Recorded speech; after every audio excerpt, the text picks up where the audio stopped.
En attendant de voir clair par rapport à ce dossier, mesdames et messieurs, la Cour a entamé l'audition de notre témoin non des moindres. Il s'agit du commissaire Fabou Kamara des services spéciaux de la présidence de la République. L'homme dit être membre de la commission d'enquête.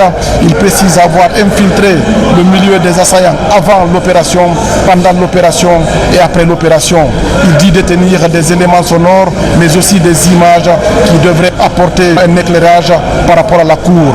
La défense n'a pas attendu pour s'opposer à la présentation de ces éléments, comme quoi les éléments sonores ne sont pas des preuves palpables en matière pénale. Un débat de haut niveau, un débat académique mais aussi un débat professionnel sur la question s'est engagé entre les partis pour ou contre.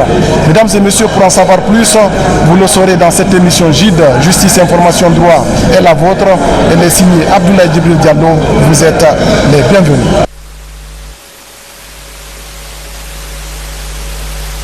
Me contenter de ça.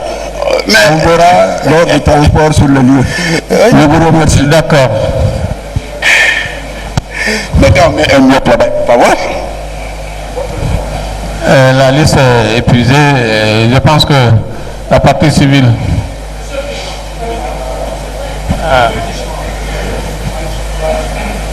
Vous n'êtes pas sur la liste. Oui. Donc, Maître Cham.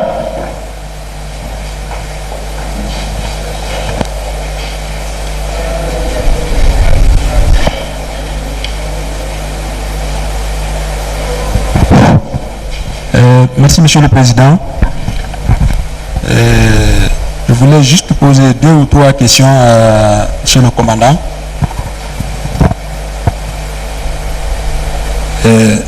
Bonjour Monsieur le Commandant.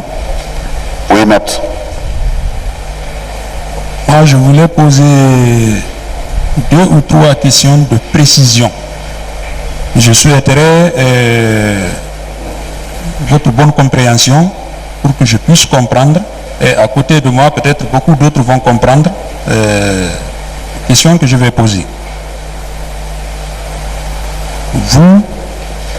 Vous êtes le garde-corps de Monsieur le Président de la République.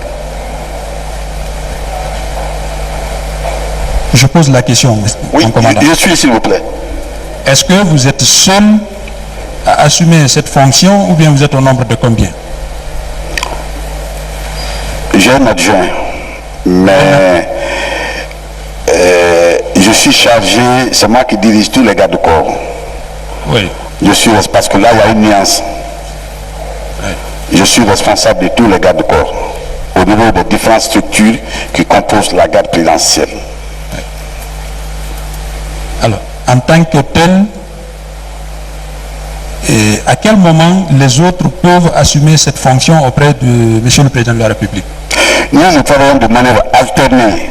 Un groupe est là aujourd'hui, 2 jours après, c'est un autre groupe qui vient. Ah d'accord. Donc, vous êtes à côté de Monsieur le Président 2 jours après, c'est votre adjoint qui vient? Moi, je suis là tous les jours parce que je suis responsable. Mais les autres, si. Parce qu'il faut leur donner la possibilité d'aller voir les familles. Vous êtes à côté de Monsieur le Président tous les jours? Tous les jours.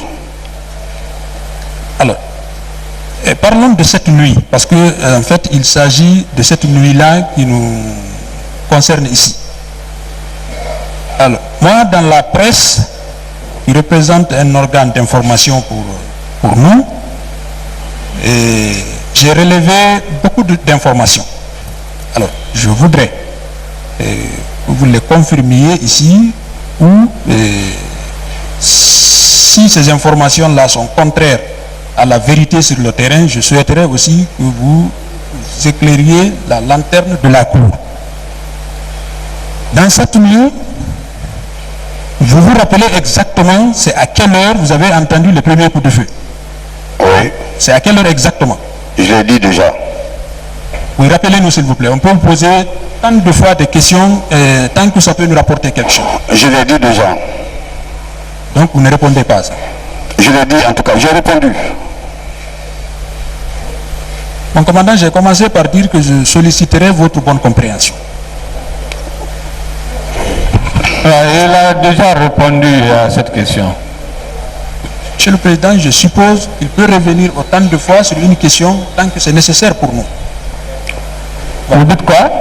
J'ai dit, je pense qu'il peut revenir autant de fois sur une question ou sur une réponse que c'est nécessaire pour nous, Monsieur le Président. Vous Moi, n'avez je ne pose pas des questions de choses, je pose juste des questions et il apporte juste une réponse. Mais est-ce que vous savez qu'il a répondu à cette question déjà? Vous le savez? Vous savez qu'il a déjà répondu à cette question avant? Oui, mais je suppose, Monsieur le Président, qu'il peut apporter une autre réponse, qu'il peut confirmer une première réponse ou qu'il peut venir contrairement à ce qu'il aurait déjà répondu au préalable. C'est pourquoi c'est important de revenir autant de fois. Comment apporter une autre réponse? Monsieur le Président, Répondez à maître. reprenez votre question. Est-ce que vous vous rappelez à quelle heure exactement vous avez entendu les premiers coups de feu? 3h du matin, 3h05 à 10, c'est dans l'intervalle là. Entre 3h05 et 3h10. Mon commandant, Oui. quand vous avez été réveillé par ce coup de feu, d'après ce que j'ai suivi ici, vous êtes venu et vous avez réveillé Monsieur le Président de la République. Je ne sais pas, je crois avoir entendu ici par effraction de sa porte. Vous confirmez? C'est le voleur qui fait l'effraction. Moi, je ne suis pas voleur.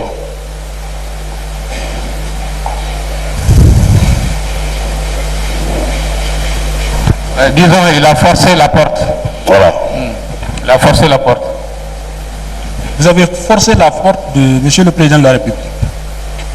Est-ce qu'en ce moment même, lui-même, il avait entendu les coups de feu? Ou bien c'est vous qui l'avez informé? J'ai trop de respect pour le président, Oui. mais je ne sais pas. En tout cas, je lui ai dit qu'il y avait des coups de feu. Il m'a dit, va voir, écoute bien. Je dis, je suis revenu des enfants, je dis, qu'y a-t-il? On est attaqué. C'est tout ce que je sais. Mon commandant, Maître, et je ne sais pas si c'est une requête, c'est une roquette ou c'est un obus qui est tombé dans sa chambre. Vous pouvez me rappeler? quelque chose comme ça. Quelque chose comme ça. Oui. Moi j'ai vu dans la presse, c'est un obus. La presse a dit qu'il y aurait eu un obus. Ils n'ont pas été affirmatifs. Non. Tu peux sortir de l'article. Il y aurait eu un obus dans la chambre. Il aurait. C'est comme moi j'ai la presse sous Oui, moi. oui, on sait ce que la presse raconte ici. On Voilà. sait. On dit ici, à 3h40, une salve tirée par un lance-roquette anti-char fuse de l'immeuble en travaux et endommage la clôture de la demeure des expatriés. Suivez-moi. J'ai pas compris. Suivez-moi. Oui. Justement, si vous me suivez, vous me comprenez. Non, le président me dit de regarder la cour. Ce n'est pas vous. On dit à 3h50. Mon commandant. C'est pas possible ça. J'ai commencé par dire... Tout le monde dans les journaux, on va J'ai tout sortir des les journaux. Mais c'est pas possible ça. Ça va. C'est pas une pièce du dossier. Où il peut les Ce n'est confirmer. pas une pièce du dossier. Mais Je ne dis pas que c'est une pièce du dossier, mais c'est une simple information. non, ce n'est pas Un organe possible. Vous ne d'information. pouvez pas prendre À ça partir comme de source là, d'information. de là, on peut pas poser des questions pour savoir si oui ou non ce que la presse a dit. Vous ne pouvez pas prendre ça comme source d'information. Les sources d'information, c'est dans le dossier. C'est les pièces du dossier. Mais c'est pas C'est une autre source On va d'information. aller au marché Madina ramasser tout ce qui sera comme ça. Je vais lui dire ici. Une Voilà. autre source d'information. Ça, non. Ça ne peut pas être causé comme une source d'information. Oui. Et puis je ne suis pas d'accord avec vous. S'il vous plaît. Excusez-moi, Monsieur le Président. Mais c'est pas possible. Ça. Il y a combien de S'il vous plaît, ça suffit. C'est pas possible. Oui, maître. Oui. Qu'est-ce que vous voulez savoir? Je veux savoir juste, Monsieur le Président, ce que j'ai relevé ici. Oui. Est-ce que le commandant qui a vécu les faits, Cette pièce-là, c'est dans le dossier? vous dites, Monsieur le Président? Merci. C'est dans le dossier de la procédure que vous avez? Nous informe de Voilà, pour poser une autre question. Poser une autre question. par la presse, Monsieur le Président. Je ne sais pas ce qui est là est vrai ou c'est faux. Je veux savoir, Monsieur le Président, comme vous. C'est vous qui avez la lourde mission et la lourde responsabilité, Monsieur le Président, de prendre une décision dans ce dossier. Alors, tout ce qui peut être utile vous, Monsieur le Président, je pense que c'est bienvenu. Je ne dis pas que c'est vrai ce qui est là. Mais puisque la presse est un organe d'information, Monsieur le Président, il faut qu'on sache ce qui est dans le journal, si c'est ce qui se passe, si c'est ce qui s'est passé sur le terrain, ou si c'est le contraire. Je ne vois pas un crime en ça. Monsieur le Président, c'est un journal. Continuez à parler, je vous écoute parce que... continuez parce que vous ne voulez pas m'entendre. Monsieur le Président, je vous écoute. Je suis obligé de vous écouter. Non. Je dis, je suis obligé de vous écouter, Monsieur le Président. Vous assumez la police. Voilà, moi je dis, oui. Si ce n'est pas une pièce du dossier, il faut l'écarter. Il faut l'écarter.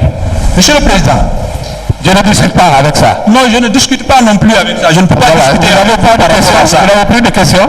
Non, j'ai une question, Monsieur le Président. Voilà, posez la question. Mon commandant. Oui, maître. Est-ce que vous aviez vu la roquette ou l'obus qui est tombé dans la chambre de Monsieur le Président de la République? Vous aviez vu la chose dans la chambre? Non, heureusement que vous n'êtes pas inscrit sur la liste, sinon je n'allais pas répondre à ça. Je n'ai pas vu. Vous n'avez pas vu? Non. Alors, Monsieur le commandant. Oui. Si vous n'avez pas vu l'objet qui est tombé dans la chambre de Monsieur le Président de la République, je suppose que vous avez quand même vu la partie où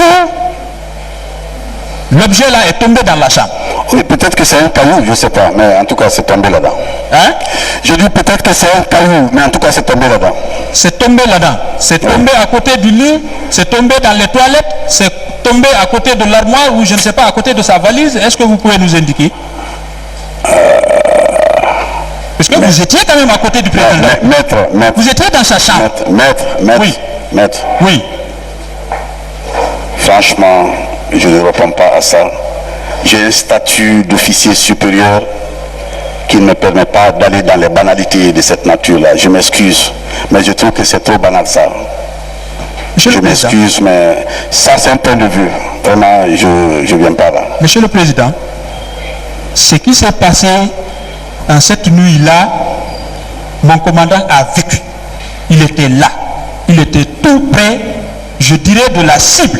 Parce que quand le domicile du président de la République est attaqué, je suppose que la principale cible, c'était la personne physique de monsieur le président de la République. Mais il était à côté de lui. Maître, s'il vous plaît. Comment vous étiez là, sa première comparution, lors de sa première comparution, quand il est venu pour la première fois, quand il a fait la déposition, vous étiez là? Je crois que monsieur le président, c'est pas aussi important. C'est pas aussi important. Vous n'êtes pas là, maître. Non, monsieur le président, vous n'êtes pas là, vraiment. Vous devez comprendre aussi qu'on peut revenir autant de fois, monsieur le président, sur cette affaire, monsieur le président, autant de fois sur des questions, tant que cela est nécessaire. Je veux que, monsieur le président, que vous compreniez ça. Vous n'étiez pas là ce jour-là. Et je ne voudrais pas... Il y a autre chose entre nous. Quand je veux parler, je voudrais que vous preniez tout le temps, vous m'écoutez. Et la même chose que je fais pour vous. Oui, monsieur le président. Mais je ne veux pas qu'on parle ensemble. Non, on ne peut pas parler ensemble. S'il vous plaît, je ne veux pas ça. On ne peut pas parler ensemble, monsieur le président. On ne peut pas fini de parler, vous me prenez la parole de cette façon, je n'aime pas ça. Non. Je n'aime pas ça. S'il vous plaît. C'est compris? On se comprend, aisément. On se comprend très bien, monsieur le président. Voilà. De mon côté, on se comprend très bien. Le témoin qui est là, oui, il était là le premier jour, il a fait toutes ses déclarations ici. Oui. Vous n'étiez pas là. Peut-être que vous pouvez vous excuser pour dire que je n'étais pas là. Expliquez-moi ça. Là, on pourrait bien vous comprendre. Mais si c'est avec une telle insistance, alors qu'il a dit qu'il s'est déjà expliqué sur ce point, vraiment, maître. Monsieur le président, vous avez fini? J'ai fini, oui. Avez-vous des questions maintenant pour lui? Encore une fois, On ne veut pas discuter cet aspect-là. Si vous avez des questions, si vous n'avez pas de questions, moi je donne la parole à une autre personne. J'ai demandé, est-ce que vous me permettez Je ne voudrais pas qu'il y ait de polémique entre nous ici. Ce n'est pas de la polémique. Voilà. De la polémique. Maître Raja, prenez le micro. Ce n'est pas de la polémique, monsieur le président. Prenez le micro. Si vous ne voulez pas que j'intervienne, dites que non, n'intervenez pas. Bon, n'intervenez pas. Voilà. Prenez le micro, Maître Raja.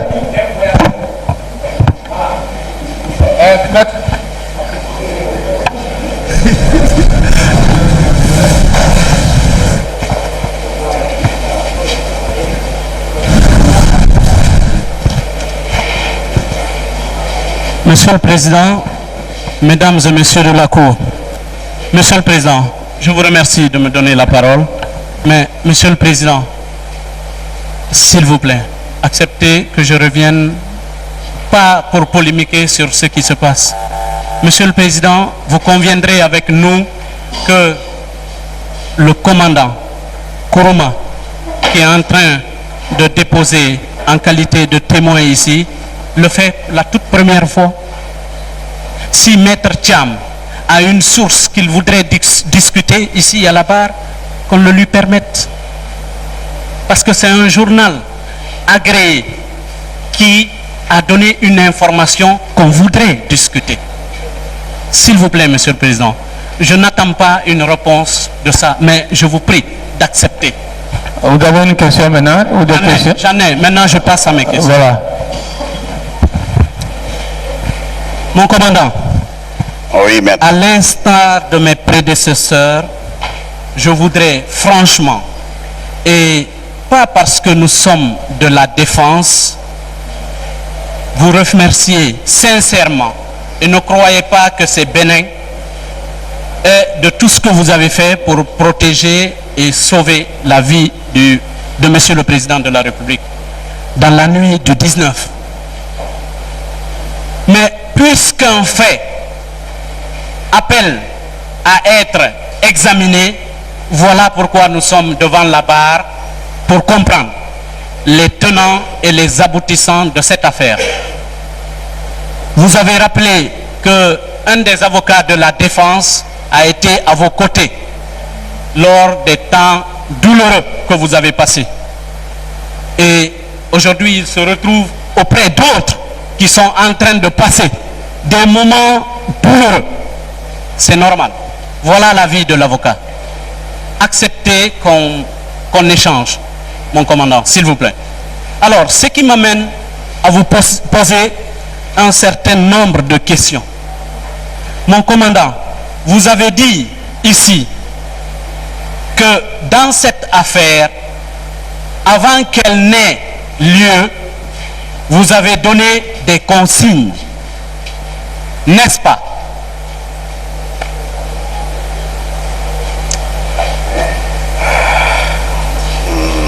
Mon commandant, que cela ne vous choque pas, si vous ne voulez pas répondre. Vous avez une réponse? Oui. Bon, répondez si vous avez la réponse. Oui, j'ai donné des consignes comme toujours, comme même hier, même ce matin. Non, non, vous avez dit que vous avez donné des consignes. Je ne voudrais pas rentrer dans les consignes, c'est pas ça. Je voudrais seulement la confirmation des consignes données. Moi aussi, je ne reprends pas ce que vous voulez que je dise. Je dis ce que j'ai fait. J'ai donné les consignes. Commandant. Oui. Avez-vous une réponse pour sa question? Vous dites? Avez-vous une réponse pour sa question? Oui, j'ai dit que j'ai donné les consignes et les instructions. Merci, voilà. C'est ce que je demandais. Hein? Merci, mon commandant. Mon commandant, est-ce que vous avez pris des mesures dissuasives? Je crois que je répondu à cette question-là aussi, Monsieur le Président. Monsieur mon commandant. J'ai dit que moi, je n'ai pas pris de mesures dissuasives par rapport, par exemple, il y a un avocat qui a fait allusion au régime du président Conté. D'accord, c'est bien, ça me va. Il dit que c'était un régime militaire. Je dis que il y a je crois que c'est M. Silla qui a posé, voilà, c'est Diallo qui a posé cette question. Je dis que les deux régimes sont différents l'un de l'autre. Le régime du général Feu Lansana Conté était un régime militaire. Et le régime d'Alpha Condé est un régime civil. On n'a pas la même façon de gérer les choses, même si moi je suis militaire. Je dis ça. Je vous remercie, mon commandant. Merci, maître. Mon commandant, Oui, vous avez donné des consignes. oui. Vous n'avez pas pris de mesures dissuasives. Par ailleurs, vous nous dites que vous avez dit à vos hommes de ne pas bouger, de défendre le président de la République. Comment vous expliquez ces trois choses? Quoi? 1. Vous nous dites que vous avez donné des consignes. 2. Vous dites que vous n'avez pris aucune mesure dissuasive. 3. Vous dites, maintenant nous sommes dans l'attaque, vous dites que vous avez dit aux hommes de ne pas bouger. Comment nous devrions Je comprendre? voudrais ici, en bon français, que vous dissociez ce qu'on appelle dissuasion et les consignes. Dans notre jargon, en tant que militaire, la dissuasion a un caractère stratégique. Je suis parfaitement Non, d'accord. je n'ai pas fini.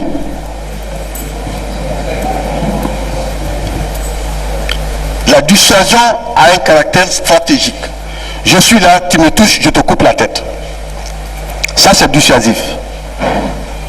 Les conseils que moi j'ai donnés à mes hommes sont internes. Je n'explique pas ça. Merci. Merci mon commandant. Je vous assure que nous sommes en phase. Nous sommes parfaitement en harmonie. Et je pèse les mots quand je reprends vos expressions. Je dis, vous avez dit à vos hommes, pardon, vous avez commencé par dire que vous avez donné des consignes à vos hommes. Je ne peux pas savoir quelles consignes. Parce que vous ne voulez pas en parler. Vous avez dit que vous n'en parlez pas parce que c'est secret d'État. Je n'ai pas parlé de secret. D'accord. Je dis que je n'en parle pas. D'accord, vous n'en parlez pas. Oui, parce que j'ai déjà parlé. Mais vous affirmez, vous confirmez que vous avez donné des consignes. Ensuite, vous nous dites que vous n'avez pas pris et vous n'avez pas fait prendre des mesures dissuasives. Troisièmement, permettez.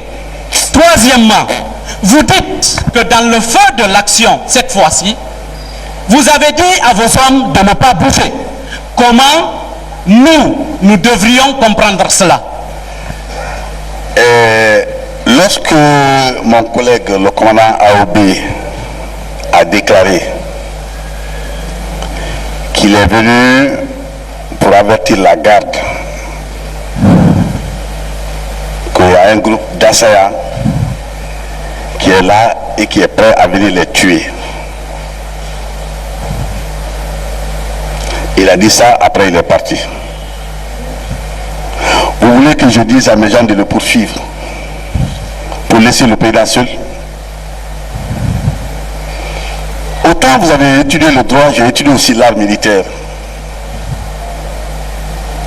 Il y a des questions, il y a des problèmes qu'on ne peut pas interpréter, on ne pourra jamais l'interpréter de la même façon, vous et nous.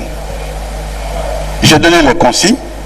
Et quand je dis, je leur ai dit de respecter les consignes là, quand je dis respecter les consignes que j'ai données, ça veut dire de ne pas bouger, et on n'a pas bougé. Il n'y avait pas d'intérêt d'aller suivre les gens qui étaient venus, il fallait rester là, garder le président de la République. C'est dans ce contexte-là que je leur ai dit, respecter les consignes, et ils ont fait. Voilà. D'accord. C'est la Cour qui appréciera. Moi, je note simplement qu'il y a une certaine difficulté de comprendre ces trois questions. Ça, c'est votre point de vue. Oui, bien sûr, mon commandant. Et vous avez évoqué une expression ici, vous avez dit il n'y a pas d'animosité entre nous. J'ai commencé par vous dire que nous avons le droit de savoir. Nous sommes tous contribuables de ce pays. Nous voulons savoir. Mon commandant. Maître. Si l'autorité la plus proche militairement du PRG a été au courant d'une attaque qui se préparait,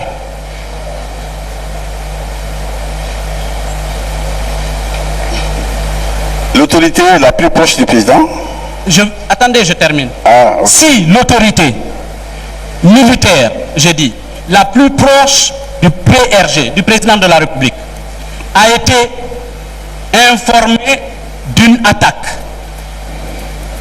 l'autorité la plus proche du chef de l'État est informée d'une attaque, et cette autorité a pris cette information pour une rumeur. Selon vous, doit-on conduire un citoyen lambda devant la barre de cette juridiction pour abstention délictueuse? Moi, mon devoir militaire, je n'ai pas pris d'argent avec quelqu'un pour dire donne-moi ça, je vais te défendre. Non. J'ai un devoir militaire que j'ai accompli.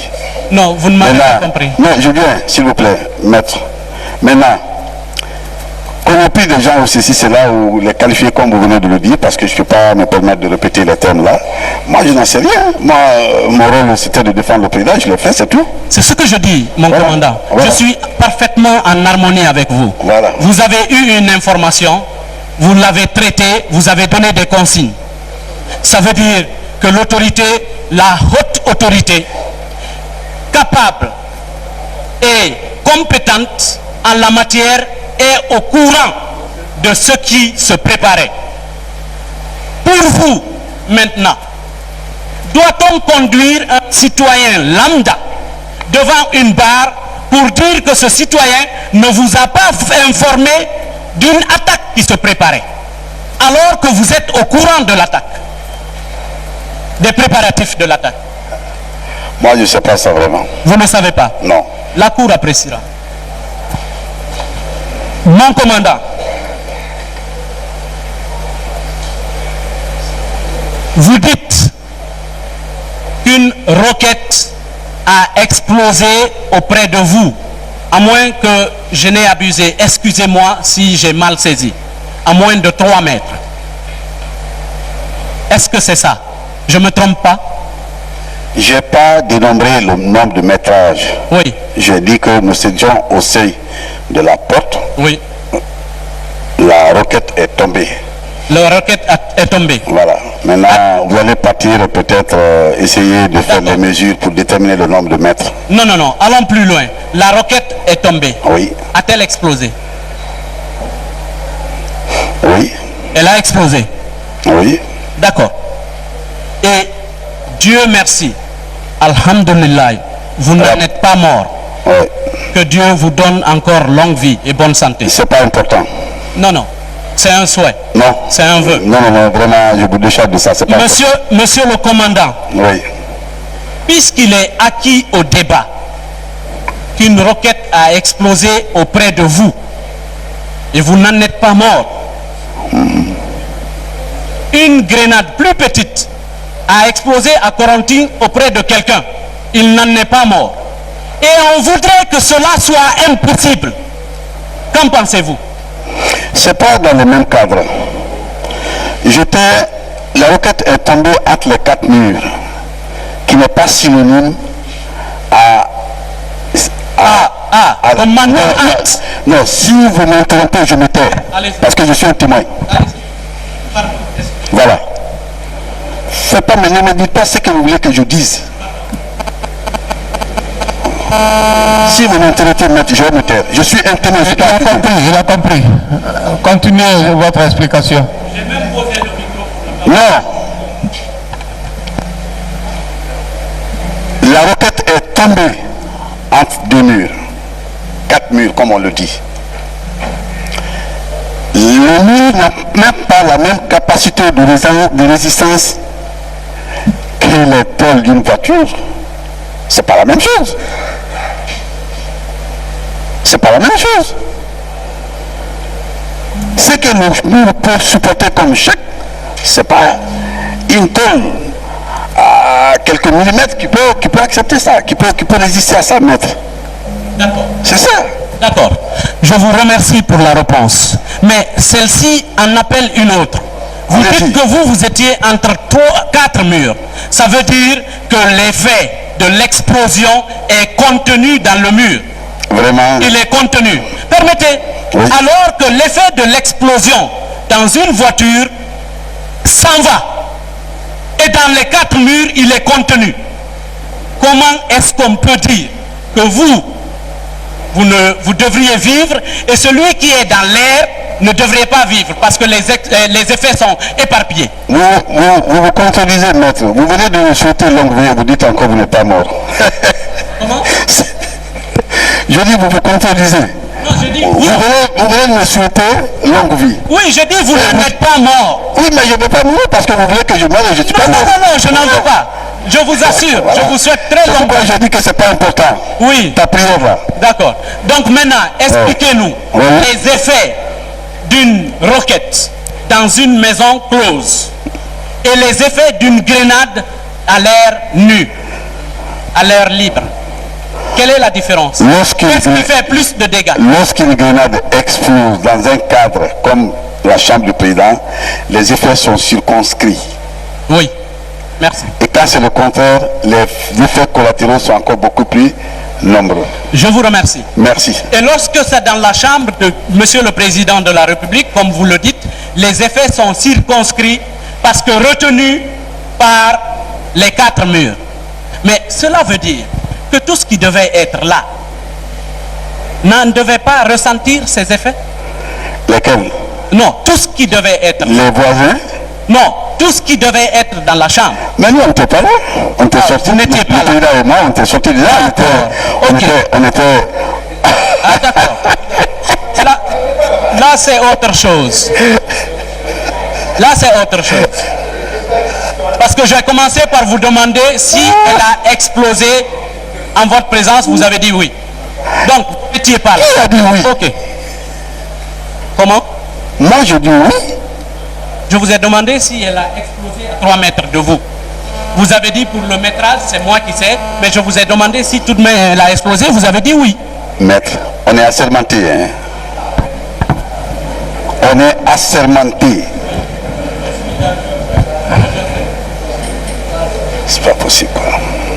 Vous ne l'avez pas dit alors? Voilà, dites-lui ce qui s'est passé à ce jour. J'ai pas dit ça. Voilà. D'accord. Il ne l'a pas dit. Voilà. Et dites qu'il ne vous l'a pas dit.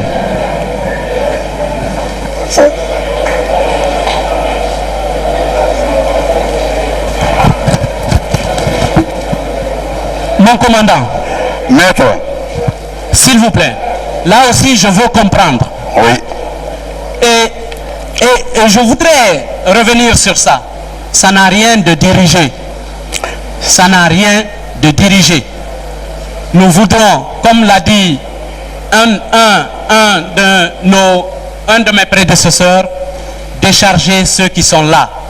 Mais pas pour enfoncer une autre personne. Non, notre travail, c'est de sortir les gens de prison. C'est ça notre travail. C'est ça. Donc comprenez-moi, mon commandant, je vous pose des questions à décharge de mes clients, de nos clients. Mon commandant, oui. Vous avez donné des instructions au lieutenant Dongo, Oui. lui demandant précisément d'appeler les hauts officiers. Est-ce que c'est correct jusque-là? Oui. C'est correct, merci. Mon commandant, ce que je ne comprends pas, alors, c'est que le lieutenant ait dit ici que lui, il échangeait des tirs avec une personne, il a vidé 2 chargeurs en direction de cette personne, il a pris des chargeurs ailleurs, c'est ce qui le préoccupait. Comment il pouvait téléphoner à la fois pour vous? Comment? Ici, on est assis. Oui. Chacun a le micro. Chacun écoute, mais vous prenez note. Oui.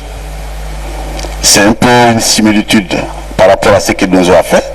Nous avons des instructions à donner, mais forcément, il devait exécuter moi mes instructions. Oui, seulement ce jour, Et il a n'était pas fait. calme. Seulement ce jour n'était pas calme. C'était pas Ce comme jour celui... était tumultueux. Ah, si vous confirmez ça, ben non, ça Oui, marche. oui, ça je le confirme. Voilà. Je confirme qu'il y a eu attaque. Je confirme. Voilà. Qu'on demande qu'on m'en donne acte. Je confirme. Voilà. Il y a eu attaque. Il n'y a rien Voilà. à faire. Mais qui a attaqué? Mais on a Voilà cherché. la question. On va chercher. Voilà. Alors aidez-nous. Mais nous sommes en train. Aidez-nous. Alors, quand vous donnez, vous vous privez de votre téléphone, mon commandant. Vous appelez quelqu'un qui a une arme pour défendre le président de la République. C'était le seul qui tirait, selon lui. Ici, en tout cas, personne d'autre n'a produit ici comme quoi il tirait. Non. Aucun autre garde. Non. Permettez, aucun autre garde n'a dit ici qu'il a tiré. C'est pas vrai. Il y a eu des tirs de sommation et il y a eu une disparition. Le seul qui tirait, qui résistait, c'est le lieutenant Donzo. Et vous, celui qui est en train de défendre le président de la République, tout comme vous l'appelez pour dire d'appeler les officiers supérieurs. Expliquez-nous. Je n'explique pas. Je l'ai dit de faire, il a fait. C'est tout. D'accord. Je vous remercie. Merci. Comment, lorsque vous avez demandé au lieutenant Donzo de communiquer avec les officiers pour demander le renfort, comment il vous rapportait ce qui se passait sur le terrain? Qui me rapportait? Lui, comment il rapportait? Je t'ai dit que nous travaillons dans les structures décentralisées. C'est pas comme ça. En tout cas, moi, les instructions m'arrivaient. Oui, mon commandant, acceptez avec moi que votre officier inférieur, si je peux m'exprimer ainsi, Le chef de section, oui. Oui, votre chef de section Oui. est en train de lutter.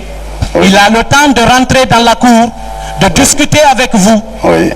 Et donc, il a le temps de vous rapporter de ce qui se passe au dehors. Oui, mais moi, maître, si c'était possible avec maître, on allait reconstituer les faits pratiquement. Oui, c'est ce que nous demandons. Mais attendez, pas sur le plan juridique. Hein. On a deux groupes opposés. Il est là avec les autres, et avec moi par exemple qui défend, et les autres viennent. Il va voir qu'est-ce qu'il va faire. À ce moment-là, il va voir ce qu'il est capable de faire. Déjà l'a fait. Déjà, quand je dis que on a évolué dans un système de guérilla. Le combat de guérilla ne correspond pas au combat contemporain, monsieur. Le combat contemporain a des principes, a des lois, a des règles. La guérilla, c'est la perturbation et c'est le mouvement, c'est la mobilité. Tu peux tirer 2-3 coups ici et tu te déplaces, tu vas là. Parce que surtout que nous estimions être en nombre inférieur par rapport aux assaillants. Oui. On ne peut pas rester là pour ne pas se faire massacrer. On était là, partout. Oui, il fallait une stratégie. Voilà. Je suis d'accord. Il ne fallait pas disperser vos Je ne sais pas, disperser ou pas, en tout cas, on a évolué dans un type de combat classique, la guérilla classique urbaine. Et il fallait économiser vos munitions. Je ne sais pas. Je suis d'accord. Je ne sais pas. C'est ce qui est non dit. Mais le lieutenant Donzo nous dit que lui, il a vidé son chargeur. Non, il a vidé son chargeur. Il est allé prendre des chargeurs avec d'autres qu'il a vidés sur les lieux. Est-ce que ça, c'était une tactique d'économie que vous aviez instruite? Je ne sais pas. Vous ne savez pas. Voilà, maître, encore que c'est pas lui, lieutenant Donzo. Non, pas du tout. Hein? Pas du tout. C'est pas lui. D'accord. Et puis, ne me comparez pas à un lieutenant, s'il vous plaît. Non. Je vous l'interdis. Je vous compare. Je ne peux pas vous comparer à un stagiaire. Non. Ça suffit. Non. Commandant. Faut de faire mettre...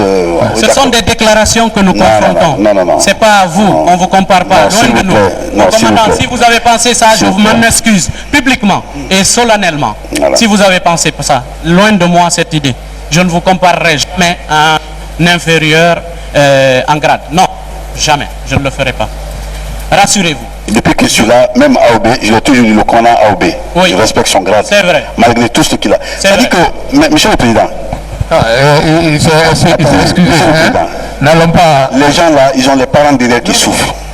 Ils ont des parents derrière qui souffrent. Ils ont des parents derrière. Ils ont leur famille qui souffre derrière. Oui. Allons-y vite pour que vraiment ils sortent de la prison. Que l'on nous en donne acte.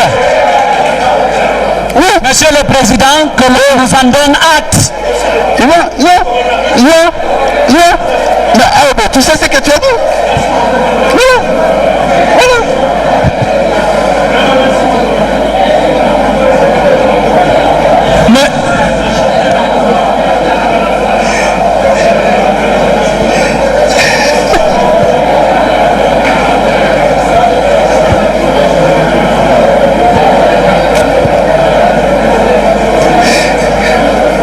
S'il vous plaît.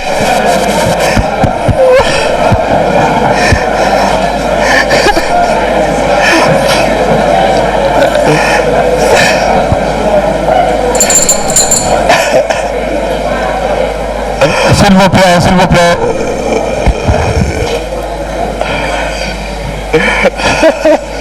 Oui, maître, vous avez fini les questions? Monsieur le Président, oui. Je vais poser une demande, bien sûr, par rapport à ça. Et la défense souhaiterait que vous lui en donnez acte de ce que le témoin, ici, présent, demande à ce que la Cour libère les accusés.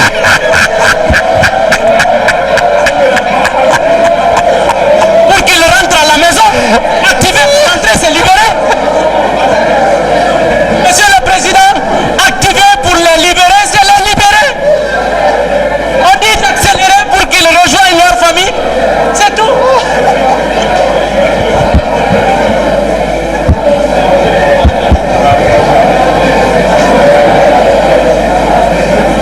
Oh, commandant.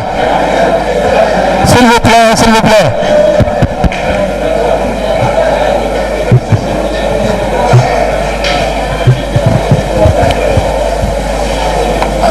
Autre chose, à part ça. J'attends votre réponse d'abord. La Cour appréciera. Elle apprécie. D'accord.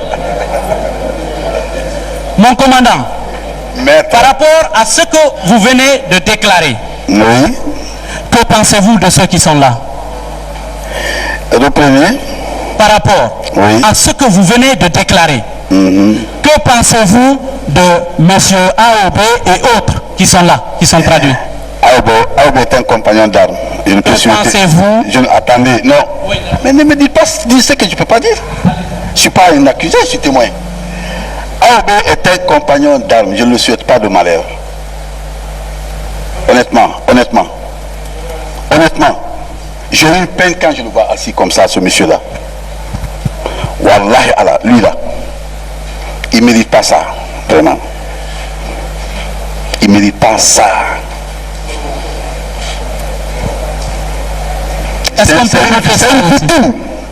Merci, Monsieur le Président. Est-ce qu'on peut noter ça? Par rapport à ceux qui l'ont dit de faire ça, ceux qui l'ont amené là-bas. C'est ça. Il ne mérite pas ça. Regarde ça. Regarde comment il est. Et vous êtes là à tourner, vous connaissez la réalité. Comment? Vous allez tourner. Parce que vous avez vu ça. Monsieur le Président. Monsieur le Président, là aussi la défense souhaiterait que vous lui donnez acte. Commandant. Parce que c'est une victime. Non. Commandant. Oui, je crois que je vais partir. Oui, écoutez. Non. Vous êtes en train de faire des déclarations devant la Cour. Il faut que la Cour vous comprenne mieux. Qu'est-ce que vous voulez dire? Levez-vous et répondez à la Cour. Qu'est-ce que vous voulez dire exactement? Par rapport à quoi? Quand vous dites que AOB est une victime, ça veut dire quoi? Non, il est victime de son comportement. Parce qu'il s'est présenté devant la maison du président à 3 h du matin. Il n'a pas réalisé qu'il est officier supérieur. Il est venu, il se serait mis à notre disposition pour combattre les gens. C'est ce que je veux dire. Si aujourd'hui la même situation reprenait, il allait faire ça. Selon vous, il est victime de son comportement. Oui. En sa qualité d'officier supérieur. Il se serait mis à votre disposition pour combattre les assaillants. Pour combattre les assaillants. Oui. C'est ce que vous déclarez. Oui. Il ne se serait pas déplacé de chez lui à 22 h pour aller répondre à l'appel d'un lieutenant. Il ne se serait pas déplacé de chez lui à 22 h pour répondre à l'appel d'un lieutenant. Pour répondre à l'appel d'un lieutenant, oui.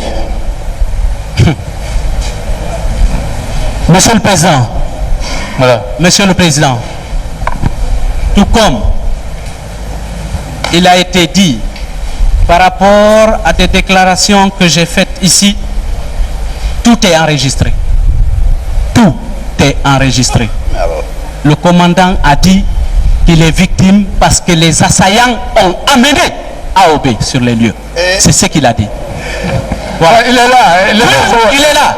Maintenant, c'est enregistré. S'il vous plaît. Voilà, et c'est enregistré. S'il vous plaît. Nous demandons. Oui. S'il vous plaît. Non, monsieur le Président. Non. On ne continue pas. On va mettre ça au clair.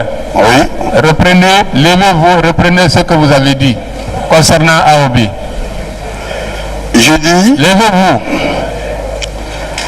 dis que AOB est un compagnon d'armes en dépit de sa situation actuelle.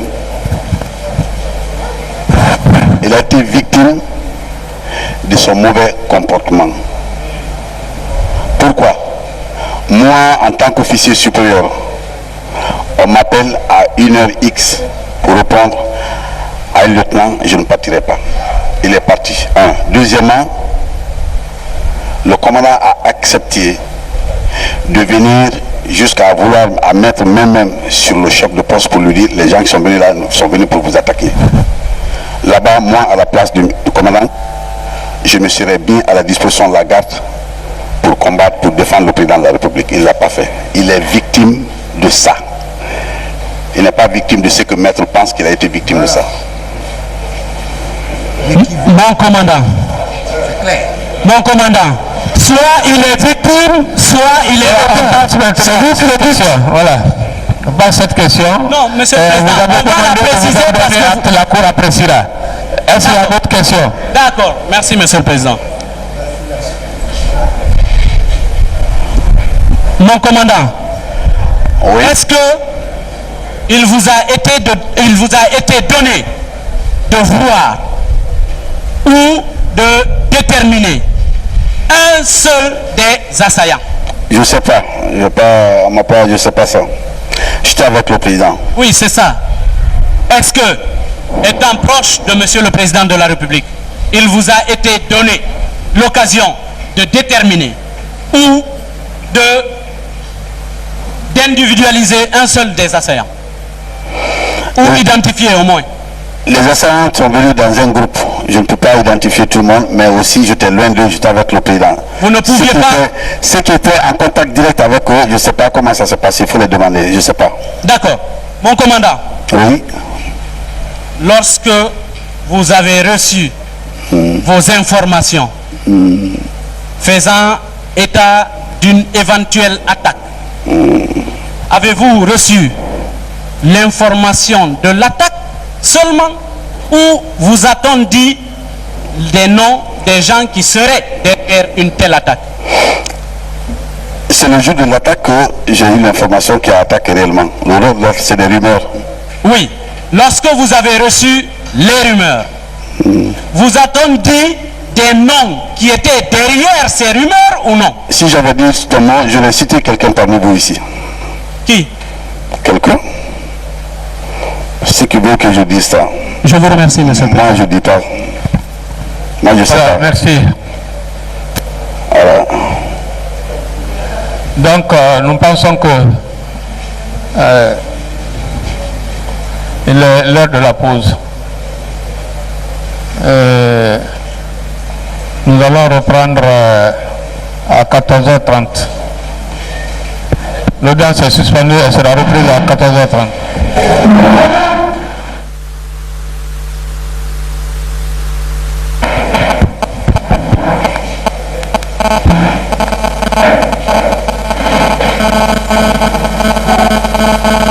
L'audience de la Cour d'assises est reprise, veuillez vous asseoir.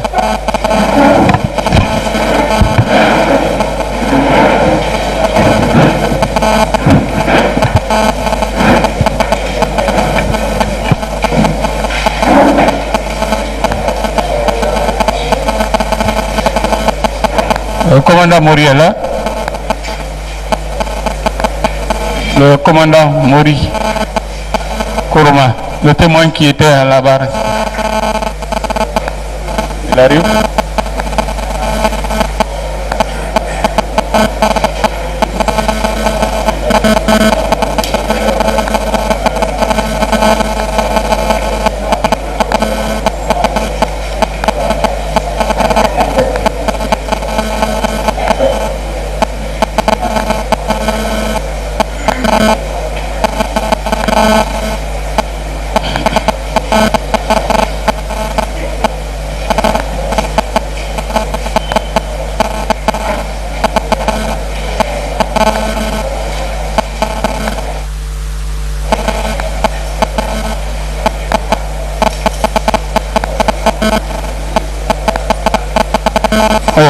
commandant. Asseyez-vous. Merci, Monsieur le Président.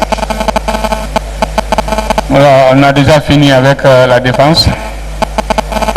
Maître Maki. Oui. Vous avez été appelé, vous n'étiez pas là. Oui. Tout à fait, oui. Ça veut dire. Ça veut dire, j'ai été appelé, il a été conscient que je n'étais pas là. Oui. Il est conscient que je suis de retour, si vous voulez que je parle.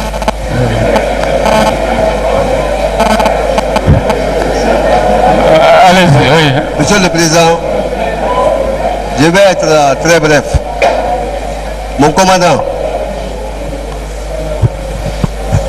vous avez dit que vous avez instruit le chef de section, le lieutenant Dozo, d'appeler la hiérarchie militaire.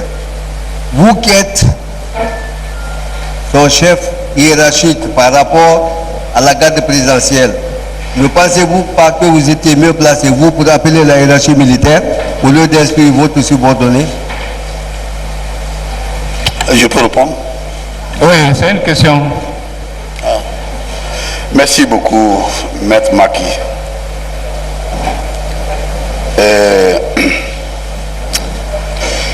L'armée est organisée, je le répète, elle est structurée de manière que face à certaines réalités, le commandement est décentralisé, ce qui naturellement donne la possibilité à chacun de s'exprimer face à son devoir. C'est ce que j'ai fait. J'ai instruit le général et le lieutenant, merci maître, de faire ce qu'il a fait.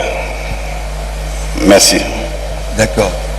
Est-ce que une roquette est mortelle? Ça dépend. D'accord. Si elle est mortelle, restons dans le cadre de ce cas de figure, disons que la roquette est mortelle. La roquette qui a explosé ou qui a été lancée précisément dans la chambre de Monsieur le Président de la République, chef de l'État, était-elle une roquette mortelle? Une grenade est tombée dans un de vos clients ici. Il était dans une voiture, il est sorti. Selon ce qu'il a dit. C'est à peu près la même chose. Je suis d'accord. Et puis plus que ça, nous on n'était pas dans la chambre.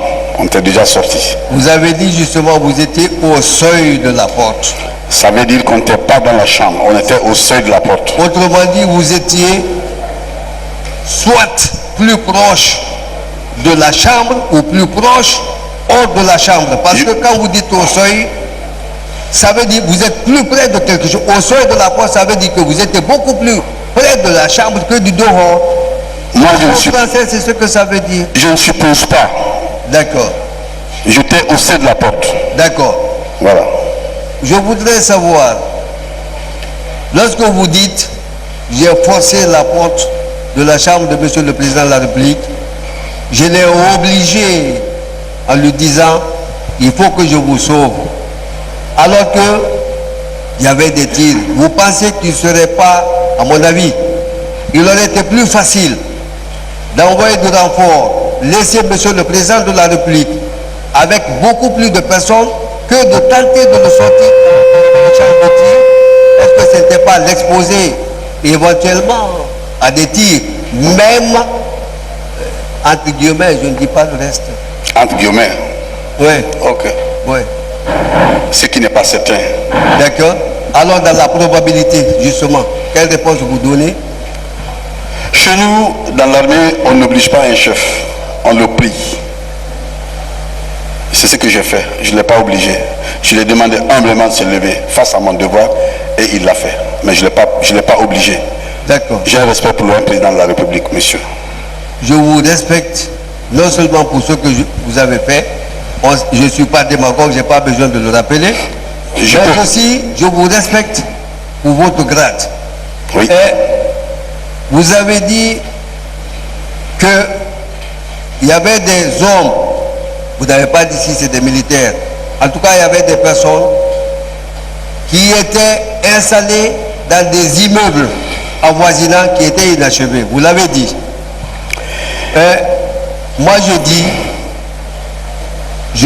je ne suis pas voisin de Monsieur le Président de la République, mais j'ai relevé que du côté de l'hôtel du tourisme, donc du côté opposé, en deçà du domicile de Monsieur le Président de la République, il y a un immeuble inachevé.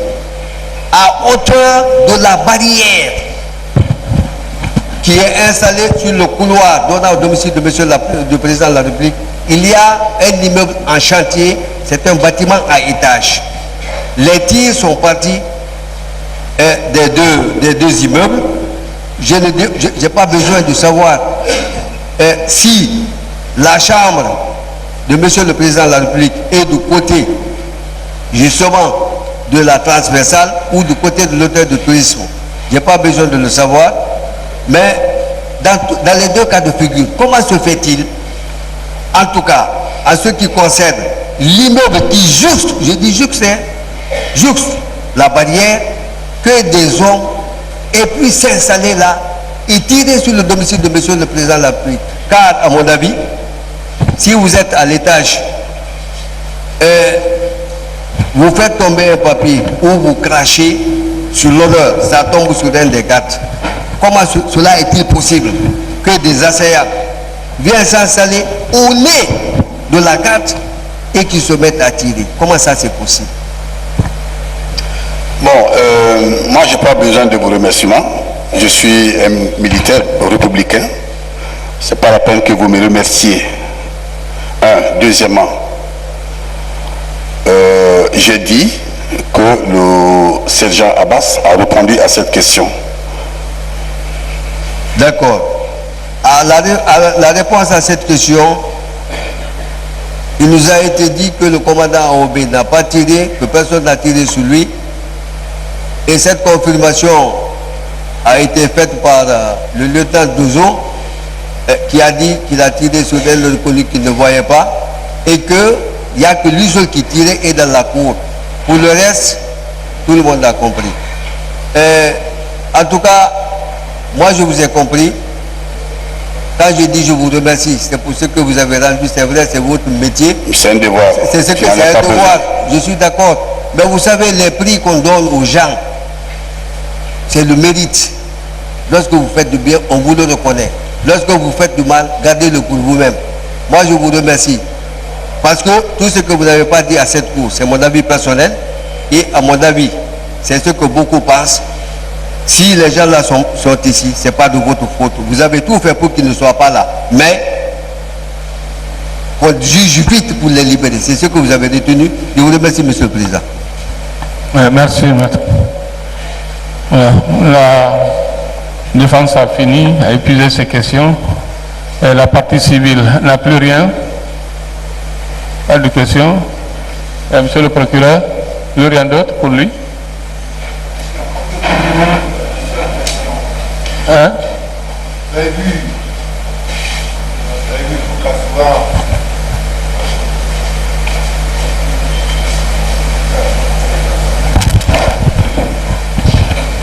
Vous avez vu souvent pourquoi on est obligé de crier, parce que c'est souvent insupportable, hein.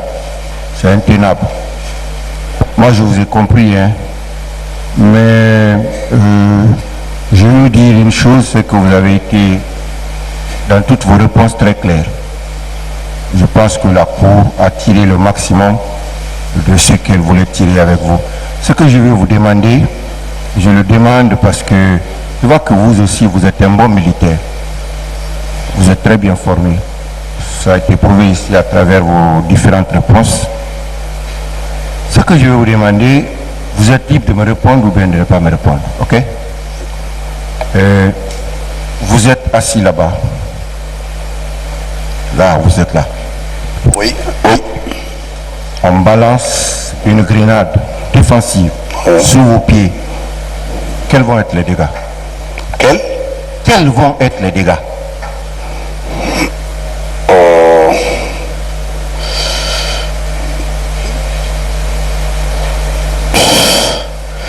Vraiment, c'est là où je suis. On me met une grenade ici. Sous vos pieds. Non. De mes pieds jusqu'à la tête, en principe, je dois enregistrer des dégâts corporels extrêmement profonds et définitifs.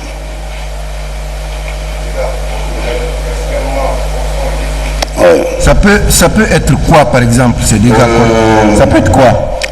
Profond, ça peut me casser un membre inférieur ou supérieur ou alors m'amener à la mort même. C'est ça le caractère définitif. Conduire à la mort? Oui. Bien. La chaise sur laquelle vous êtes assis comme ça, on va la retrouver comme ça intacte? Non, bon, je peux m'envoler, il peut me faire voler avec la chaise. Et même le toit, ça va être... Vous volez avec la chaise? Oui, oui. C'est ça? Oui, oui. Vous volez avec? Oui. Je vous remercie, mon commandant. Monsieur le Président, merci, je n'ai plus rien à dire. Monsieur le Président, une question, s'il vous plaît. Une question. Une question, Monsieur le Président. Mon commandant. Oui. Avec votre permission. Vous l'avez. À supposer que vous ne soyez pas au milieu ici, que vous soyez de l'autre côté. Je ne le souhaite pas. Non, il faut le souhaiter. Quand c'est d'essayer de défendre le président. J'ai dit je ne le souhaite pas. Moi, je le souhaite. Si c'est le président, je vous ne savez pas là où je vais en venir. D'accord, d'accord. Non, si c'est comme ça, je peux faire la mort. C'est pas contre vous. Non, non, je sais. Merci beaucoup. Qu'une roquette soit lancée par derrière. Oui. Et qu'elle tombe ici. Au milieu ici. Oui. Quels doivent être les dégâts? Les dégâts seront profonds et même mortels. Et même mortels? Oui. Je vous remercie, monsieur. Mais...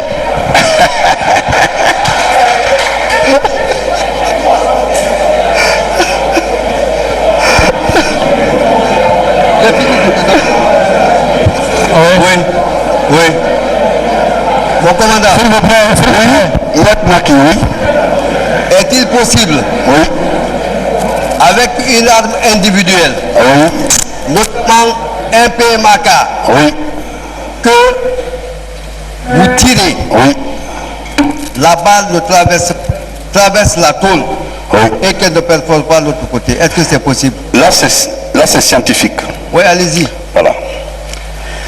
Il y a ce qu'on appelle les balles perforantes. Il y a les balles incendiaires. Est-ce que vous comprenez? Oui. C'est pourquoi en tir, excusez-moi, ça c'est pas un secret, c'est scientifique. En tir, il y a ce qu'on appelle le tube lanceur. Les fusils de chasse n'ont pas de canon, ils ont les tubes lanceurs. Un canon qui a les stries là-dedans, ABC, il a été instructeur, qui a les stries, c'est-à-dire qu'on appelle les rails. Est-ce que vous comprenez? Détermine le calibre de l'arme. Donc, quand tu prends la balistique intérieure, c'est les calibres là qui définissent le mouvement du projectile lancé. Lorsque tu lances le projectile, c'est pourquoi la balle, le projectile est pointu. Parce que ça c'est contre ce qu'on appelle les éléments extérieurs de résistance. Lorsque la balle prend son envol et traverse, n'est-ce pas, beaucoup de choses. Alors, lorsqu'une balle, dans son envolée là, touche quelque chose, naturellement, à 90%, sa vitesse est réduite. Ça, c'est la science qui le dit, c'est pas moi. Elle est réduite. Mais lorsque la balle s'envole directement sans toucher à quelque chose, elle conserve encore toute sa puissance de pénétration et de destruction. Voilà. D'accord, je suis d'accord avec vous. Sous réserve, étant entendu que vous n'avez pas acquis au débat, qu'une expertise balistique pourra élucider les uns et les autres. Peut-être qu'il pourra confirmer votre réponse. Mais je dis, dans le cas d'espèce, tel que vous avez dit, c'est possible que ça perfore ou pas. Si, non, j'en viens, Oui. commandant. Oui. Vous tirez, la balle perfore la tôle. Elle ne perfore pas le plafond dans des conditions normales, telles que nous l'avons constaté. Est-ce que les étuis ne devraient pas tomber à l'intérieur de la portière? Vous avez été voir? Oui. Ah bon, d'accord. Moi, j'ai pas vu ça. Hein? J'ai pas vu. Non, vous n'avez pas vu. Je ne parle pas. Les étuis restent à côté du tireur. Non, suivez. Les étuis Suivez. restent à côté du tireur. Suivez, monsieur le président. Oui, dis donc. Suivez. Non, écoutez, vous parlez des étuis. Les étuis restent à côté du tireur, ne vont pas. D'accord. C'est ça. Merci. Merci. Projectile qui s'en va. Les étuis restent à côté. D'accord, monsieur le président. D'accord. Oui. Ok. J'aurais voulu peut-être ajouter. Monsieur le Président, moi je voudrais remercier Maître Diallo pour la promptitude avec laquelle il a répondu. Elle a posé une question à laquelle je pensais, à l'intention de Monsieur le Procureur. Quand vous préparez quelqu'un à répondre à une question que vous posez, préparez-le toujours à répondre à la question que la défense pose aussi. Merci. Voilà, commandant. Monsieur le Président. Vous n'avez pas fini? Non, une seule question. Mon commandant. Maître. Je prends l'exemple de monsieur le procureur. Vous avez dit que vous brûlez. Résultat. Que vous brûlez avec la chaise comme résultat. Oui. Vous êtes formel, c'est toutes les fois vous brûlez. Vous êtes formel que toutes les fois qu'une grenade est jetée sous une chaise, elle brûle et celui qui est assis sur la chaise brûle. Vous êtes formel? Non, je ne peux pas répondre comme ça. Merci, je vous remercie. Non. Ça me suffit. Non. Ça me suffit. Non, je suis un témoin, monsieur. Oui, monsieur, commandant, je suis un témoin. ça me suffit. Vous écrivez avec votre bic, mais le bic peut passer. Non, commandant, ça me suffit. Quand même. Je vous remercie. Voilà, quelle explication voulez-vous donner? Hein? Quelle explication voulez-vous donner? L'explication que je donne, sur ma chaise là, je suis dans un environnement libre. Vous comprenez? Si la grenade tombe ici, elle va me prendre. Ça c'est clair. Mais c'est insinueux cette question. Qu'est-ce que ça veut dire? Effectivement, la roquette est tombée quand j'étais au seuil de la porte. Mais là, c'était des murs qui étaient là qui nous entouraient. C'est pas la même chose que quand tu es dans un vide. La question est orientée dans ce sens-là. Voilà. Monsieur le Président, la défense a terminé. Voilà, merci. Oui. Kamano. Laisse-le poser la question.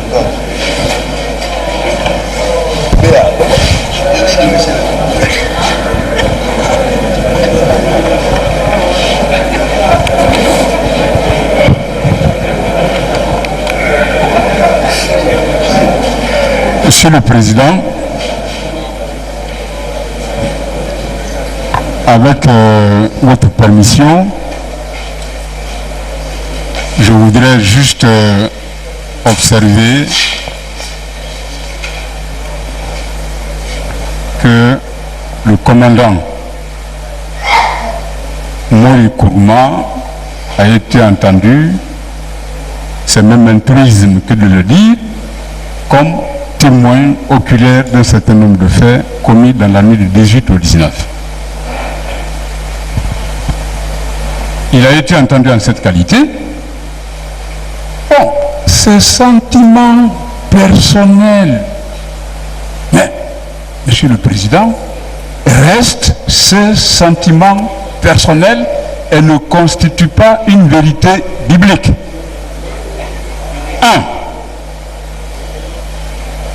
1. L'appréciation est laissée souverainement à votre cours. Deuxième chose, il n'est pas un expert. Donc, il faut tenir avec circonspection tous tout ce qu'il peut dire dans un sens ou dans l'autre. Ceci est constant. Mais bien sûr, je dis, il n'est pas un expert. Certes, il peut avoir de bonnes connaissances. Il peut avoir de bonnes connaissances dans le métier des armes qu'il a appris et avec brio. Mais, encore une fois, je dis, il n'est pas un expert. La troisième chose, Monsieur le Président, très très rapidement, quand il a dit Monsieur Intel est victime de ceci ou de cela, pour les juristes que nous sommes, il voudrait dire que M. Intel est responsable de ses actes. Mais enfin, ça, la Cour l'a compris. Donc, victime de ceci, c'est dans le langage commun, comme on l'entend souvent. Mais nous, juristes, nous dirons, s'il y a eu ça, M. Intel est responsable de ses actes. La quatrième et peut-être la dernière observation, de la même manière, il a eu à faire des appréciations. Mais là, Monsieur le Président, il a été mal compris parce que de l'autre côté, on a passé des heures et des heures à se répéter, à dire des choses qui font retarder le cours de ce procès et malheureusement au dépens probablement des accusés. Le commandant Moura a voulu dire, il se pourrait que parmi eux, certains soient acquittés. Alors, plus vous allongez le débat, 1 mois, 2 mois, 3 mois, mais allons-y. Mais en attendant, vous avez des gens qui sont en prison. C'est ce qu'il a voulu dire. C'est tout. C'est tout. Et donc, en fait, Monsieur le Président, nous, au niveau de la partie civile, nous voulons que ce débat, vous avez dit la dernière fois, ne vous répétez pas. Quand j'ai pris la parole, ce fut l'une de vos premières observations. Tout ce qui a été posé comme question, il ne faudrait plus reposer. Mais malheureusement, à quoi a-t-on assisté depuis ce matin? La redondance, la redite, le refrain. Alors, non, Monsieur le Président, oui, j'en ai fini. Oui. J'en ai fini. Donc, il ne faut pas défigurer, dénaturer les faits. Les faits sont assez clairs. Un témoin reste un témoin. Si maintenant on veut l'amener sur un terrain qui n'est pas le sien, enfin, Monsieur le Président, je dis, moi, je ne me retrouve plus dans la procédure. Et voilà, je vous remercie. Oui, merci, maître.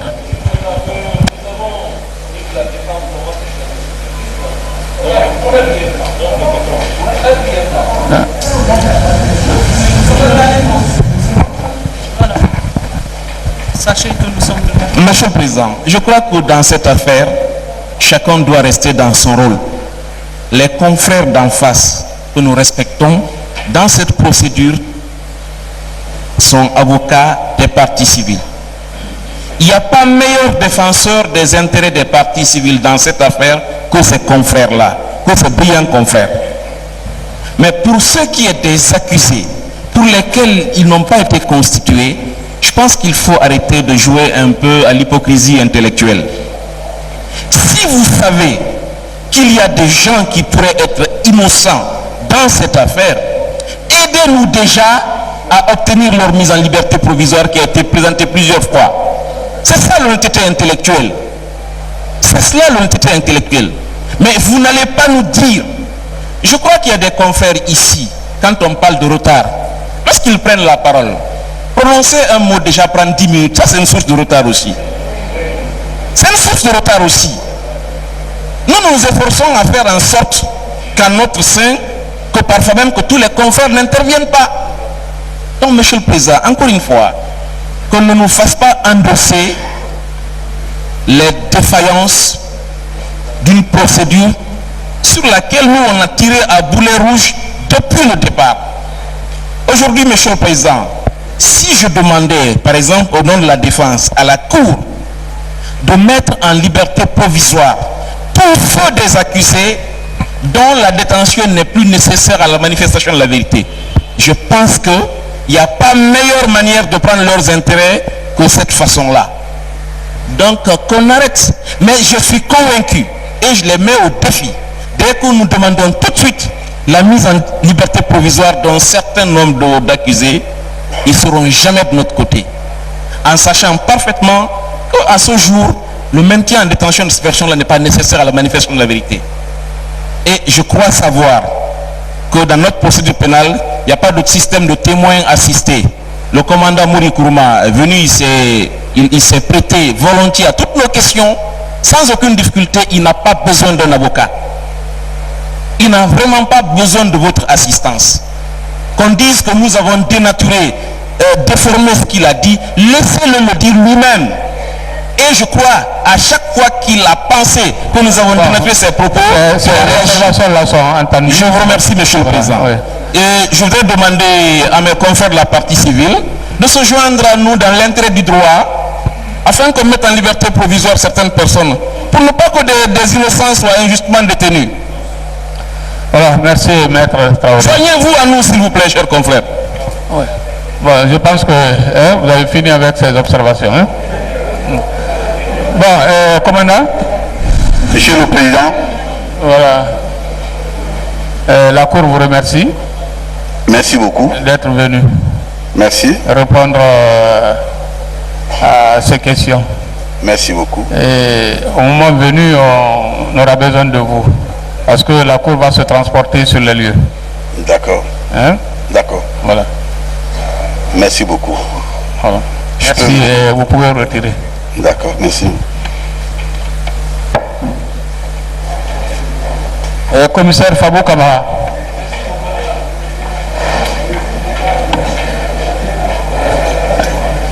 Commissaire Fabou Kamara.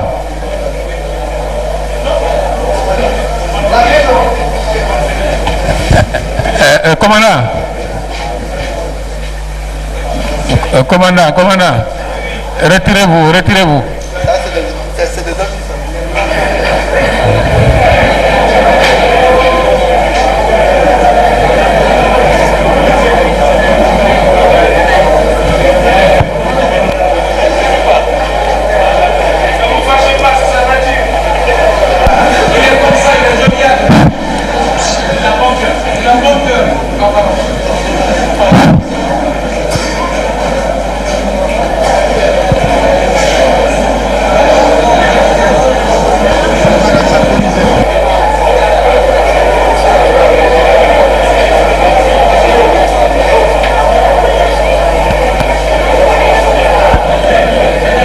Oui.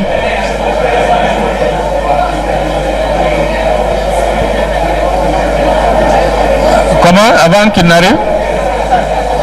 Quand il sera là? Avant qu'il n'arrive ou bien maintenant là? Quand il sera là?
Terminal là-bas.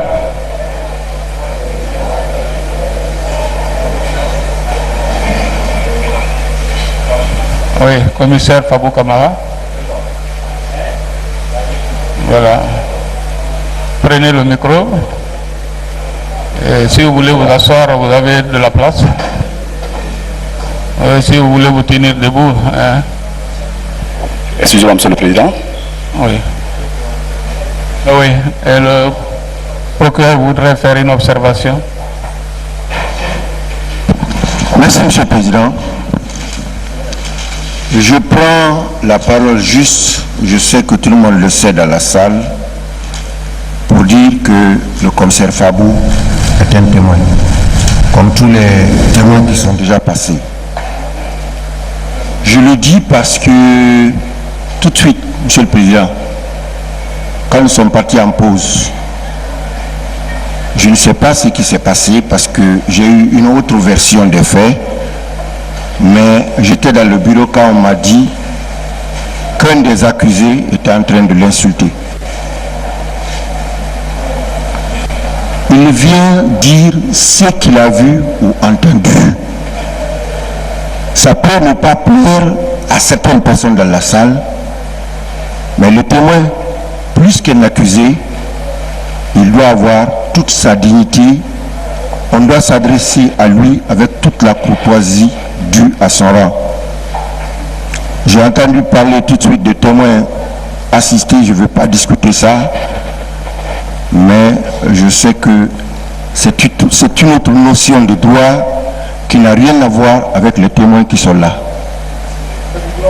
Ils ne sont pas des témoins assistés, ils n'ont même pas besoin d'être assistés parce qu'ils viennent simplement témoigner de ce qu'ils ont vu ou entendu. Le témoin assisté, le témoin assisté, ce n'est pas un témoin qui vient comme ça, comme témoin simple, qui vient dire ce qu'il a vu ou entendu. Le témoin assisté, c'est quelqu'un contre lequel il existe déjà certaines charges et qui peuvent amener le magistrat qui l'entend à l'inculper. Donc ce n'est pas le cas. Hein. Qu'on fasse attention aux notions. Moi je dis que c'est un simple témoin. Il ne peut en aucun cas changer de statut ici, sauf sous l'appréciation du tribunal à constater qu'il a fait un faux témoignage. Voilà ce que je voudrais dire. Je voudrais inviter franchement tous les avocats de la défense, pour ceux qui le veulent, à le traiter avec courtoisie et déférence. Je sais qu'il y a beaucoup de choses que vous avez contre lui, mais vous pouvez le dire sans qu'il y ait des problèmes entre vous. Il est là, il va répondre à toutes vos questions. Monsieur le Président, voilà ce que je voudrais dire. Je vous remercie. Maître Traoré. Maître Traoré, dans cette salle, on demande la parole. Et voilà, et c'est pas n'importe quoi. Vous avez été bâtonnier de ce pays, non? Vous avez été candidat, hein? Voilà. D'accord. Voilà. Je souhaite que vous soyez un jour bâtonnier. Voilà. Ça va. Monsieur le Président. Non, Monsieur le Président. Ça va. S'il vous plaît. Nous n'avons rien contre le commissaire Fabou. Voilà, que ce soit très clair. Maître Traoré, voilà. Vous insistez, vous n'avez pas la parole. Il faut qu'on organise bien les débats.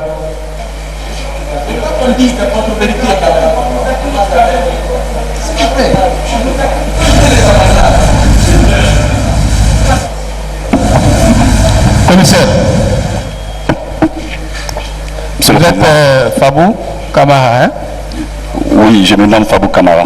Vous êtes Aboubacar Fabou Kamara. Aboubacar Fabou Kamara. Vous êtes né en quelle année? Je suis né le 18 septembre 1967 à Conakry. Vous êtes fils de? Je suis fils de Kaba Kamara. Et de Sarang Kamara. Ils sont en vie. Ils vivent par la grâce de Dieu. Vous êtes commissaire de police? Je suis du grade commissaire principal de police. Commissaire principal de police. Votre domicile? Je réside au quartier Ratoma Dispensaire. Ratoma Dispensaire. Vous êtes officier de police judiciaire. Et par mon grade, oui, mais par affectation, j'ai quitté la police judiciaire en 2009. Vous avez déjà un serment d'officier de police judiciaire? Pas devant le tribunal, mais par ma fonction, oui. Pour la précision, en fait, il y a l'habilitation. Oui, c'est ça que je veux dire, votre habilitation. Mais au moment où j'étais affecté à la direction centrale de la police judiciaire, la procédure d'habilitation n'était pas encore mise en œuvre. Mais nous étions déjà sur la liste des personnes proposées. Voilà. Vous avez eu à instruire ce dossier, vous avez instruit ce dossier en tant qu'officier de police judiciaire à l'enquête préliminaire. Hein? Bon, là-dessus, Monsieur le Président, si vous permettez, oui. Je voulais apporter une certaine précision. Oui. Merci. Monsieur le Président, honorable membre de cette Cour, Monsieur les partis, à savoir civil et la partie de la défense, je remercie l'ensemble. Je remercie Monsieur le Président aussi de m'avoir donné l'opportunité de m'exprimer ici devant votre auguste cour sur cette affaire. Il y a d'abord une formalité préalable, nous voulons aller là. Oui, Monsieur le Président, je vous écoute. Oui. Donc, Monsieur le procureur, je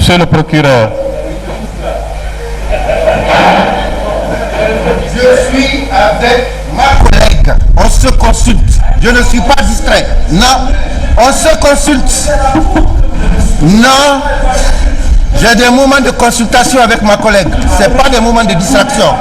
Voilà. Mais vous n'êtes pas le président. Oui, Monsieur le Président. Voilà, le témoin qui est là doit tout à l'heure prêter serment. Est-ce que vous avez des observations particulières à propos? La partie civile? Oui, Monsieur le Président, nous estimons que Monsieur Fabou Kamara n'est pas intervenu dans ce dossier en tant qu'officier de police judiciaire. Tout à l'heure, il va décliner, Monsieur le Président, ses fonctions.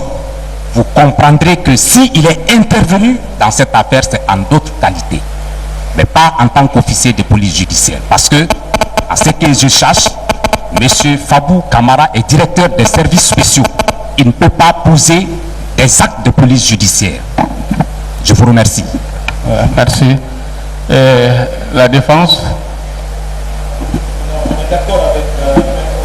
Voilà, donc avant de faire votre témoignage, vous allez lever la main droite et jurer sans haine de dire la vérité et rien que la vérité, et dites je le jure. Je jure de dire la vérité, toute la vérité et rien que la vérité. Merci, commissaire. La Cour vous donne acte de cette prestation de serment. Voilà, expliquez-nous ce que vous savez dans cette affaire. Bien, Monsieur le Président, comme je vous disais, je voulais apporter cette précision qui est déjà entamée par Maître Mori. J'ai bénéficié de la promotion en qualité de directeur national des services spéciaux à la présidence de la République. Et j'exerce ma fonction au sein du département qui est le secrétariat général des services spéciaux en charge de la lutte contre le crime organisé et contre le trafic de drogue en République de Guinée.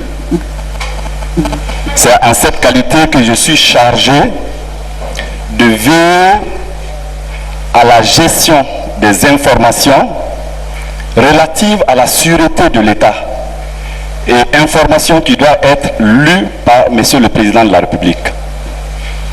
Il arrive aussi, sans rentrer dans les détails, que nous soyons saisis directement par des sources d'informations ouvertes ou de nature humaine.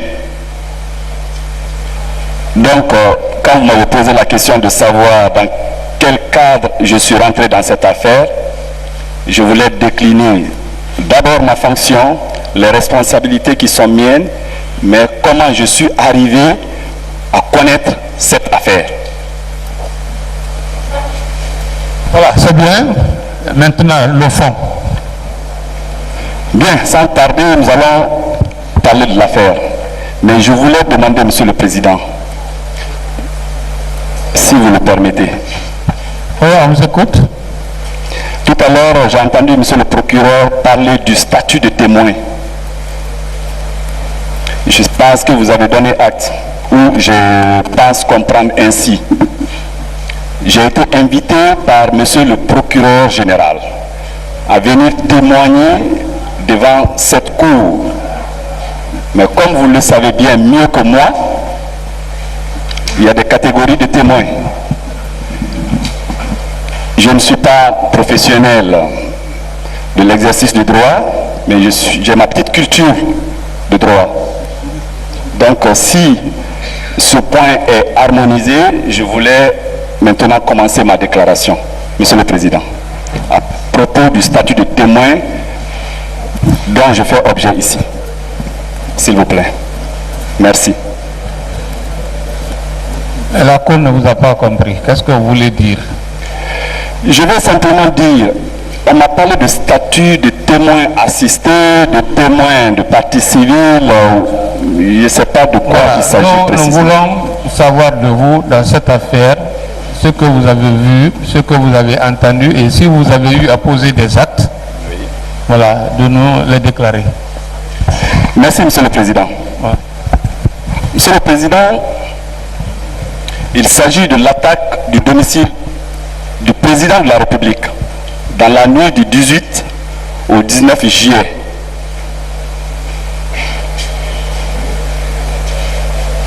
Ce que je sais de cette affaire est le suivant. Courant mois de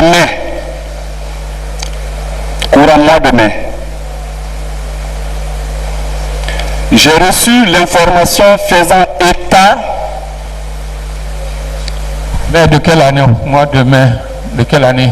Mois de mai 2011, si j'ai bonne mémoire.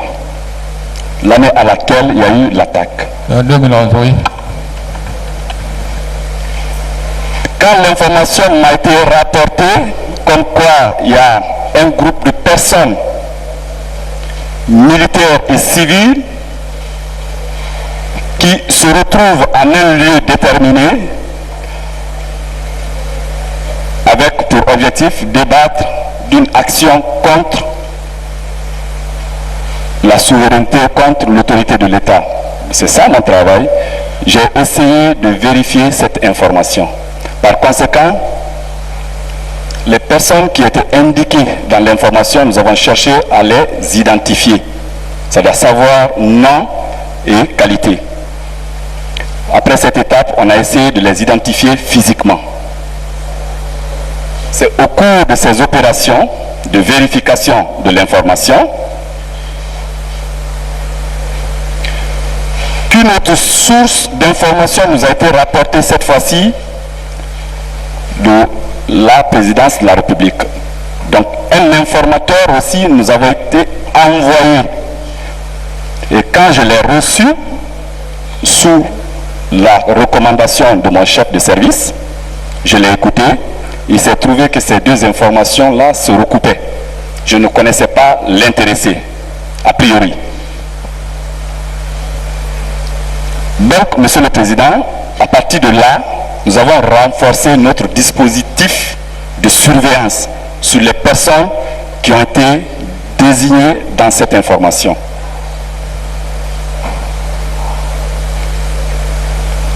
Ici, Monsieur le Président, avant que je n'avance, je voulais rassurer tout le monde sur ce que je vais dire ici. Ce n'est contre personne. Durant tout le temps de l'exercice de cette fonction de policier, je me suis gardé de porter atteinte à la personne humaine, que ce soit sa dignité ou que ce soit sa personne physique. Je ne le ferai pour rien au monde. C'est un engagement personnel. Et par rapport à ce que je dis ici aujourd'hui, 10 ans après aujourd'hui, je suis capable de redire la même chose quand je n'en doute point. Mais ce n'est porté contre personne. Je n'accuserai personne. Je ne mentirai pour personne. Monsieur le Président, je ne crains que mon Créateur. Je ne crains que Allah. Je parle au nom de Allah. Il est mon seul témoin. Ce que je vais dire ici portera atteinte certainement à des personnes. Mais ça aussi, c'est mon travail. Lutter contre ce qui est mal. Je me suis engagé pour ça. Je suis policier.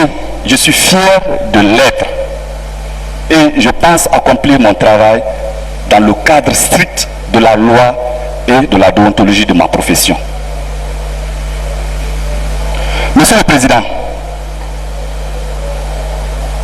il s'agit d'un groupe de militaires et de civils que nous avons observé sur une période de plus de 1 mois entre fin mai et début juillet 2011 à Conakry. Cela a commencé au domicile de Madame Fatou Badjar, si dans le quartier Almamia, ici à Kaloum.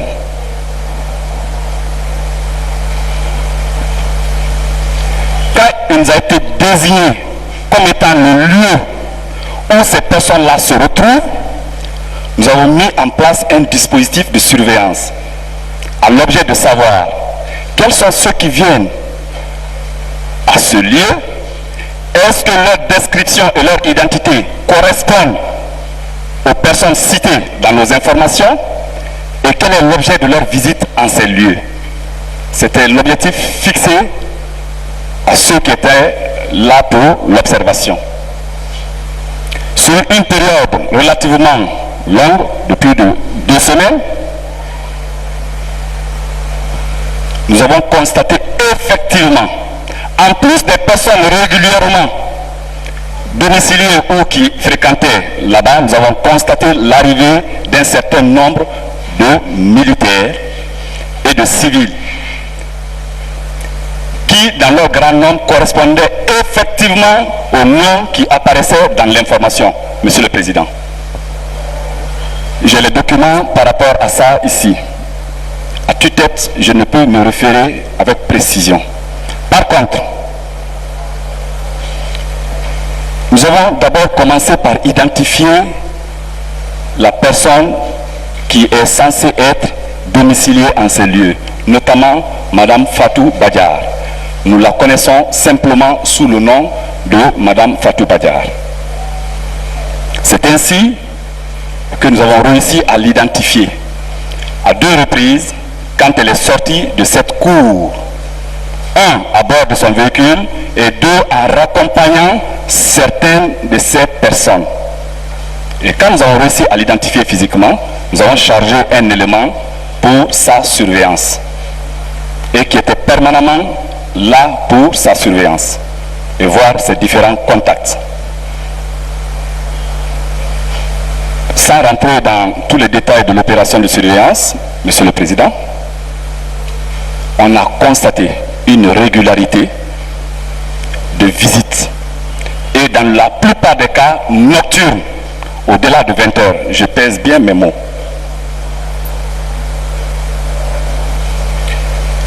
Les personnes qui ont été vues dans un premier temps, il y a le nommé lieutenant Amadou. Le lieutenant Amadou, on ne le connaissait pas. Personnellement, je ne le connaissais pas. Non plus mes hommes ne le connaissaient pas. Mais quand la personne qui nous informait et qui était bien introduite dans ce milieu nous a désigné comme étant le lieutenant Amadou et nous a précisé que c'est un des frères de Madame Badiar et que régulièrement il est fréquent en ces lieux. Entre autres, nous avons remarqué la présence régulière aussi du lieutenant Komara, communément appelé Rambo. C'est son nom Rambo que nous connaissions dans l'information. Le terme Komara Mohamed est venu quand il a été présenté à nous physiquement. En plus, à l'approche, comme je vous ai dit, de la fin de notre première phase des opérations, on a remarqué la présence d'un certain lieutenant Bobo. Le lieutenant Bobo, c'est le nom que nous connaissons jusqu'à présent dans nos opérations d'information.